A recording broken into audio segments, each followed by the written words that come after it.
Je m'appelle Bernard Ponneau, je suis président de la section paloise rugby pro depuis 15 ans, toujours de manière totalement bénévole. J'y tiens, je serai probablement un des derniers dans l'évolution du contexte professionnel. J'ai 2 fils, grands maintenant, qui ont commencé leur vie professionnelle et mon origine est landaise. Je fais partie de l'immigration et quand on fait partie de l'immigration, on est encore plus attaché à la terre qui vous a accueilli. Tout ça, c'est un clin d'œil. Ça fait quand même très longtemps que je suis devant le pic du Midi d'Ossau. Je sors jamais du vestiaire le premier et je sors toujours derrière tous les joueurs.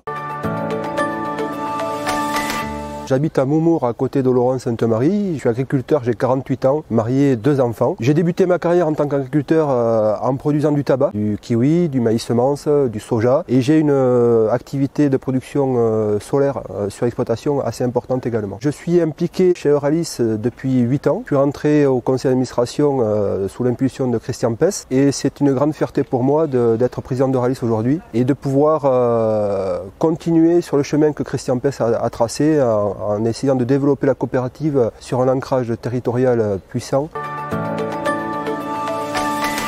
Il a été développé par Christian Pess et Bernard Ponneau. Ça fait 20 ans que ce partenariat historique existe.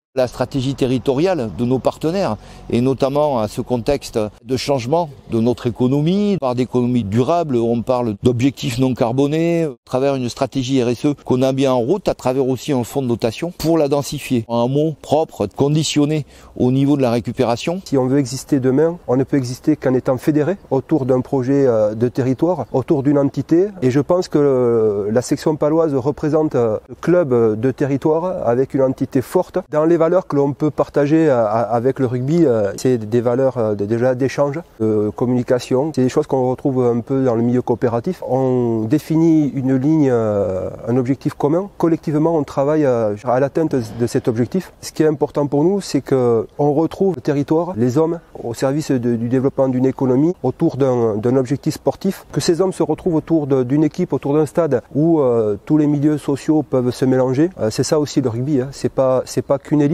C'est l'agriculteur qui peut être assis à côté du docteur et du salarié, et à cultiver et à développer.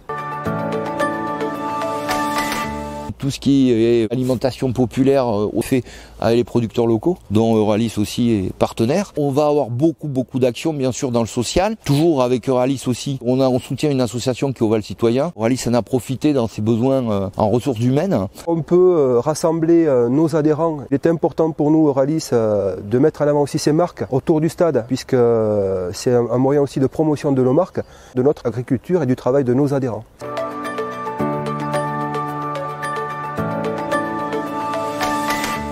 Les Rolling Stones. Moi aussi, Rolling Stones. Ah, Yamaha. Harley pour le bruit. Moi je dirais avant parce que j'ai joué devant, mais arrière aussi il a un rôle important de par la vision qu'il a du jeu et de son positionnement qu'il a par rapport au jeu, d'anticipation. Moi je dirais derrière parce que aussi j'ai joué derrière, mais j'ai une profonde affection pour le talonneur. L'essai, parce que j'ai envie de dire le drop c'est un peu contraint. Et puis l'essai, si tu veux, il est souvent collectif. Parce que contrairement à d'autres sports, je pense que le rugby, à 99%, les essais sont collectifs.